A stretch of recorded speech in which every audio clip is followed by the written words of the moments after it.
Hello, fantasy players. This is Justin Stevens again with the Engage 8 Fantasy Football YouTube channel. Thank you very much for tuning in again. We appreciate your patronage. I'm going live today just to kind of talk to you guys again. Very basic fantasy football.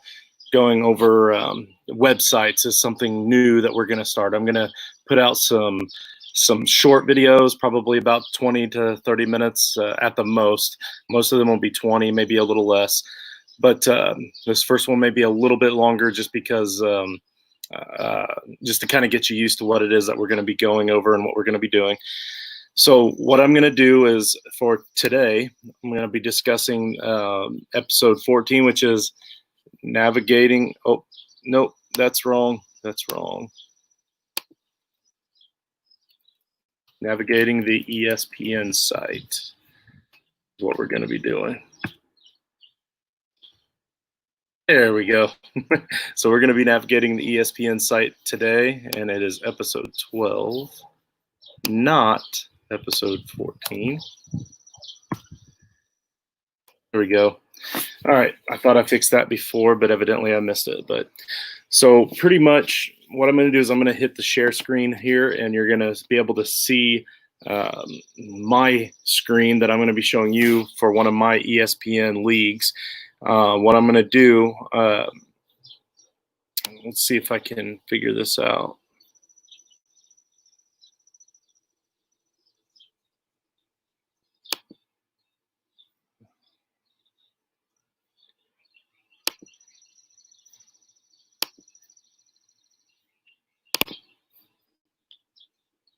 All right.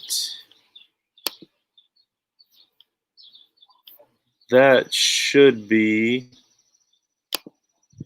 it. You should be able to see my screen now. Right here it says my team name, and you'll see this one is J&J Industries. This is a team that I took over with a buddy of mine, James Lucas. We are in this team together. This is an 8-team league. It is a keeper league, so you get to keep so many players. But that's kind of irrelevant. But if you're curious, there's a quick rundown of my team. 5 of these players were keepers from the last season. The rest of them I've drafted this season in the draft. But we're allowed to draft, I think, 2 rookies or something like that. So, but it was interesting. It's a different kind of league. But if you click on my team, this is what you get. The matchup for this coming week. In this case, it would be week 1. Once the projections come out just before the season starts, it'll show you your projections here. But it shows you how much free agent auction budget money you still have remaining. We're going to go over free fab on a later episode another time. But what you can do from your main screen when you click on my team, simply scroll through and you can click to swap your players out. So like right now it's saying that Kyler Murray is projected to get 15.5 in week 1. He's at San Francisco, which is a tougher matchup. So maybe I don't want to play Kyler. So if I click move, I can scroll down here and I can choose to put either Tom Brady at New Orleans or Deshaun Watson at Kansas City in there instead. For right now, maybe Deshaun Watson might be the best bet. He's projected to get 18. When you're new to fantasy football, don't be afraid to go by these projections heavily. Obviously, later on, when you get a little more used to the way that your players are scoring, the defenses they're going up against, you start to hear matchups that you might like a little better than the ESPN projections are showing. You can make your own decisions later on based on that, but it's not bad to go off of the projections at first until you start to get used to fantasy football. You can click on a watch list, and from the watch list, you can click on certain players that you want to start trying to pay attention to so that maybe you might be able to pick them up later. This isn't going to show anything until I guess you can go to the players play page, but We don't have time for all that, but just so you know, you can create a list of players that you want to keep an eye on in case you want to try to pick them up later. Okay, so we go to the league tab. When you scroll over the tab, you can just scroll down to whatever options you want to go to from there.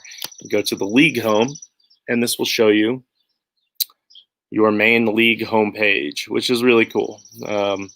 Most of the time, you can usually access everything that you need from the league homepage or from the My Team tab right there. That's pretty much all you're going to need on a normal day-to-day basis. This will show you commissioner notes that they have written down in here. Recent activity down here at the bottom, who has dropped who, so you can keep track of who you might want to pick up. Any trades that have happened or anything like that, that'll all be down in here. This is all just cool information here. This says that when this particular season started, we were supposed to be ranked 4th going into the season, and at their current projections, we're ranked to be around 3rd. So we have bumped up one spot. We're sending Florida bound south. Let's see. So also on the league tab, we scroll down here, we can go to settings. This is very, very important in fantasy football. You always want to make sure you know what the settings are. And by that, you need to make sure that you know that it's an 8-team, 10-team, 12-team, 16-team league, whatever. If it's PPR, what positions you start? PPR is points per reception. How many quarterbacks are you starting, and what's the maximum number of quarterbacks you can have? And then same for all the other positions. If I were just joining this league, maybe I didn't know that this was an IDP league, which means individual defensive players. Maybe I didn't realize I needed defensive players as well. So this will tell you the minimums and maximums that you need to have for each position that you're going to be starting. Scoring, very important. And if you'll notice, you can also just go straight to the scoring tab, and it'll scroll down for you down to the scoring. And just go take you straight to scoring if you want. But otherwise, you just keep scrolling through, and it'll go over it for you. But so in this particular league, every 10 rushing yards, you get 1 point. Most leagues, it's for every 1 yard, you get 0.1 points. So it still equals out to every 10 yards, you get 1 point. The difference is in this league, if my running back gets, say, 89 yards, he's only going to get 8 points for rushing yards in this league because they don't do decimals except for over here. But if he gets 89 yards in a typical league where you get 0.1 per yard, then he's going to get 8.9 points for his rushing. So that's pretty important to consider. I mean, it's not going to really make or break anything, but it's something you need to remember when it comes time for game time, when your guy only has 89 yards and he only has 8 points, and on all your other leagues he has 8.9, before you start complaining to the commissioner. Nobody wants to be that guy that just automatically goes and complains to the commissioner. Always check your settings first before you turn in a complaint to your commissioner. This is coming from a commissioner of multiple leagues. Please do not just go to the commissioner. It's probably not his fault, even though everybody thinks it always is.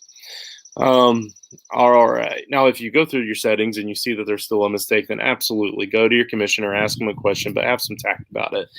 He's not doing it on purpose, guys. If he is, then you'll know not to join his leagues. Let's see. So in this league, touchdown passes, you get 4 points rather than some leagues are 6 for touchdown passes. So again, bonus points for however many excess yards. ESPN is pretty good about customization. We're going to go over another one in the future, or a couple of them in the future that are even better for customizations in future episodes. But for now, ESPN is a very basic setup. It's very easy for newcomers. You can join a league for free through ESPN. And we'll actually probably do that at some point. I'll join a league. I'll go through the draft and everything just to show you how to do all that. But yeah, so it's really pretty cool information here. Just very basic stuff. So members, this will show you, if you click on this, I'm not going to go over every single one, but if you click on members, it'll show you the other members in the league and their email addresses and everything, so you can send them a message. Rosters will show you all of the rosters all at the same time. This one's pretty cool, so I'll go ahead and click on that. But let's say Kyler Murray's on bye and Tom Brady is hurt. Or actually, I think for this season in this league, Deshaun Watson and one of my other quarterbacks. I don't know. I think I do have two of these three that are on bye the same week, and that's why I have the other one. I think Kyler and Deshaun Watson are on bye the same week, so I have Brady. Let's say Brady gets hurt before that bye week, and I need to go either pick up a quarterback, but if there's nothing out there, maybe I need to trade for one. I can click on league rosters, look at every single roster side by side by side by side, look for a team that has multiple good quarterbacks, and maybe they need a good running back, and maybe I'm in a good spot because these two, Aaron Jones and Austin Eckler, are performing like they should, and then maybe also out of nowhere, maybe Philip Lindsay has kicked it into high gear. Maybe Marlon Mack still is keeping his starting job. Maybe Le'Veon Bell's having a bounce-back season. So maybe I'm doing really well at running back, and I can trade one of those for a decent quarterback. So it's just something to consider.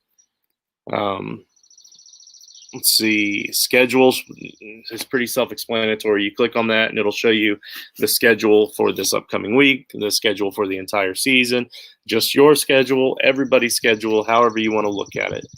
Message board is very important. I highly suggest that if you join a league and they do not use some form of social media, such as, say, the GroupMe or WhatsApp or something like that, Slack or Discord, something. If they don't have something where you guys are utilizing it as a group to communicate with each other, you at least check the message board on a regular basis. Try to check it every day if you can, but at least a couple times a week, because people might be trying to trade with you and you might be missing it. So it's also a good way to send out messages. Let's say I wanted to put Deshaun Watson on the block. If I can't use my social media app, then I'll go here, click on message board, and send out a message. Hey, everybody, Deshaun Watson is on the block. OTB. Not important. History is kind of cool because it shows you the history of this particular league, who won it in the previous season, and some of the win-loss records and stuff. So that's kind of cool. Some websites are much more in-depth and show more records. So, but it is kind of cool. Draft recap just kind of shows you who drafted who in what order during the draft. That can be kind of important, actually. Now that I think about it, let's click on that. Draft recap will tell me that in this particular league, it's going to be a little bit different because we have keepers and whatnot. So I think the first 9 rounds were all keepers. So round 10 was the start of the new draft, if I remember correctly. Yeah, so Chris Godwin was taken first overall. So that tells me that if I need to try to make a trade with somebody and I'm trying to get a wide receiver, he's going to think pretty highly of Chris Godwin because he took him with the number 1 overall pick, because the first 9 rounds were keepers. So of all the players that were left after the keepers were kept, he decided to take Chris Godwin number 1 overall. So he's going to think highly of him. So just consider that sort of stuff when you're trying to make trades. Maybe you pinpoint a guy later on in the draft that you really like. Maybe for whatever reason you're really big on Derwin James at safety, and you need a safety. Well, this guy might be a little less likely to want to hoard or hold on to him or ask a huge price for him if he went so late, especially if the Los Lumberjacks already has another couple safeties on their roster. So just something to consider where the draft capital is. That's what they call draft capital. How valuable a team holds a player can usually be related to where they took them in the draft. Let's see. Email the entire league at once. This is the list of keepers. Recent activity shows adds and drops and trades and any other kind of transactions. Then you can go to players, scroll down to add players. And that's how you would add a player. Let's do that.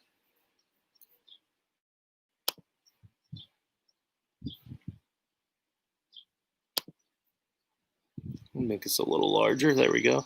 Okay. If I click on quarterback, I can see a list of all the free agents.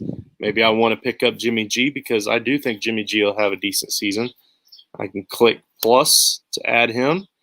Now, in order for me to be able to add him, I'm going to have to drop somebody else from my roster.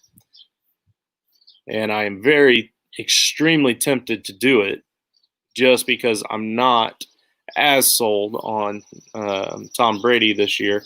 But I think I'm going to hold off until I have an opportunity to really stop and look at it later, compare the players or whatever. But let's say I wanted to, I could just click drop there, and then down here click continue, and then it would ask, are you sure you want to do this? You click yes.